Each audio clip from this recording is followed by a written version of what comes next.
USA, the greatest entertainers in America, as requested by you, the men and women in the United States Armed Forces throughout the world. Command Performance, presented this week and every week till it's over there.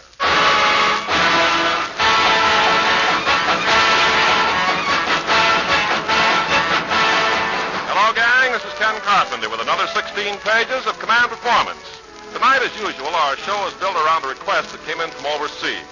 This request comes from Sergeant George Russell, somewhere in Germany, who says, Dear Command Performance, we listen to and appreciate all of your shows, but we feel some of us are being ignored.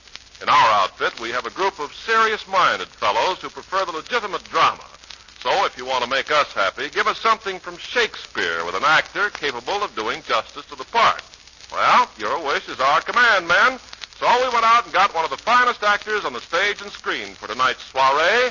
And here he is, Herbert Marshall.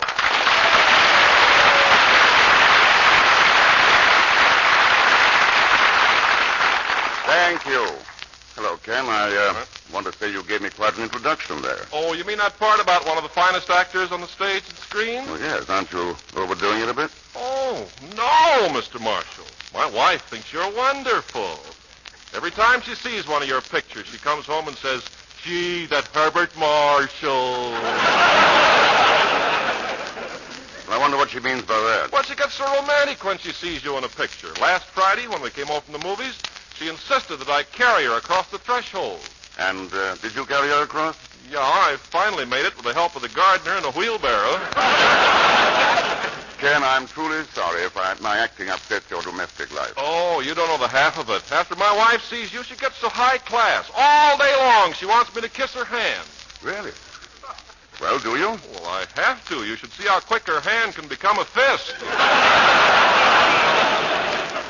Well, you don't have to worry anymore, Ken. In my next picture, I'll try not to be so chivalrous. Oh, thank you, Mr. Marshall. Thank you. And if you ever need any cheese or anything, just call me. Thanks just the same, and I think we ought to be getting on with the show. Our first guest is a lovely lady that men all over the globe keep writing in for, the vivacious MGM star with the voice you never seem to get enough of, Marilyn Maxwell.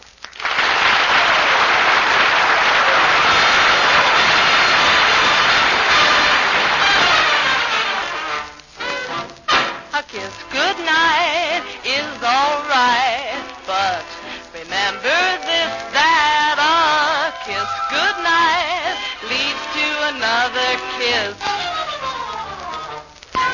Well, a kiss goodnight with a hug real tight is nothing short of bliss, and a kiss goodnight leads to another kiss.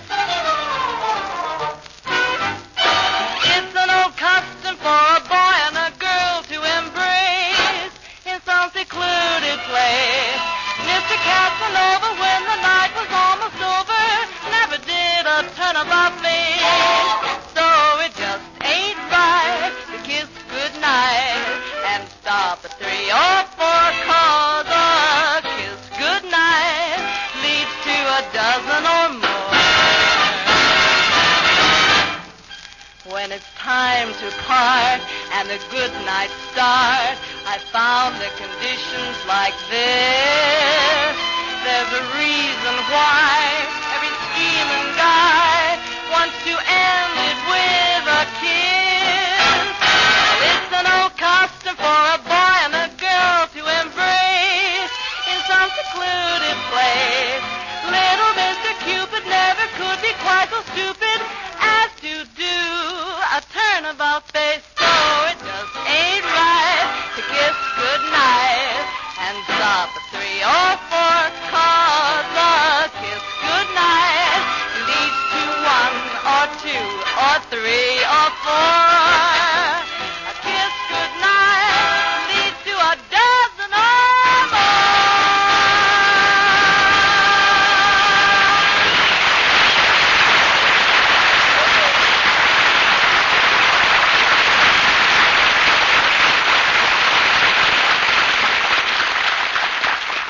Marilyn, that was grand. I can't tell you how glad I am that you're with us tonight. Well, thank you, Bart, but I'm glad to see you, too. You see, when the word got around that we needed a legitimate actor on command, a fella named Jack Haley called me up and pestered me to death. Jack Haley, is he an actor? Well, he thinks he is. Haley.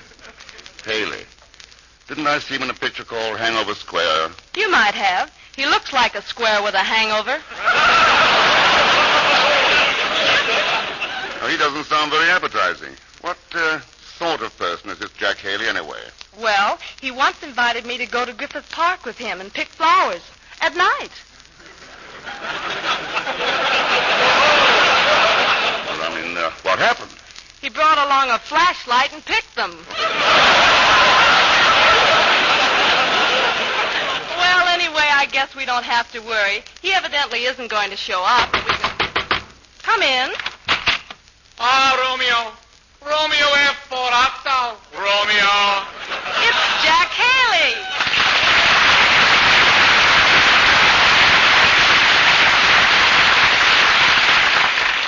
Jack, I didn't think you would be here tonight. The quality of mercy is not strained. It droppeth as the gentle rain from heaven. Pardon me, old man. Just what is that you're doing? What am I doing? I'm emoting. Well, would you mind moving over a little? I don't want to get any on me. Hey, who is this guy? Jack, this is Herbert Marshall, the famous actor. No kidding. Marilyn was talking about you before, and she told me you were histrionically inclined yourself. That's a lie. We picked flowers that night. Oh, I remember you now, Marshall. We met the other night at the Actors Club. I was standing right next to you in the lounge. Oh, yes. And after I finished washing, you handed me a towel.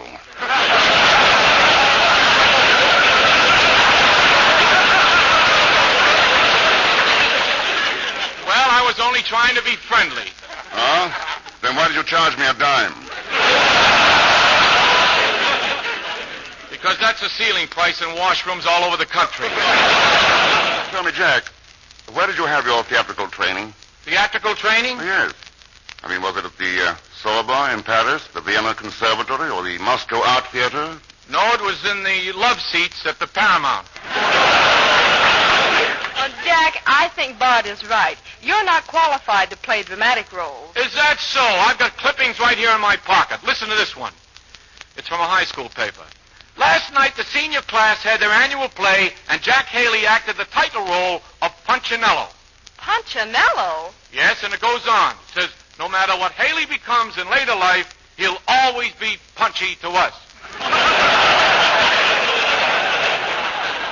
Well, Jack, I don't know what to do about this. We've already got Herbert Marshall, but maybe you could be his understudy. Understudy? Yes. In case Bart gets sick or anything, well, you'll get the part. Oh, well, come on, Bart. Let's go across the street and have a drink. I'd love to, remember, but I'm not very familiar with your American drinks. You're not? No.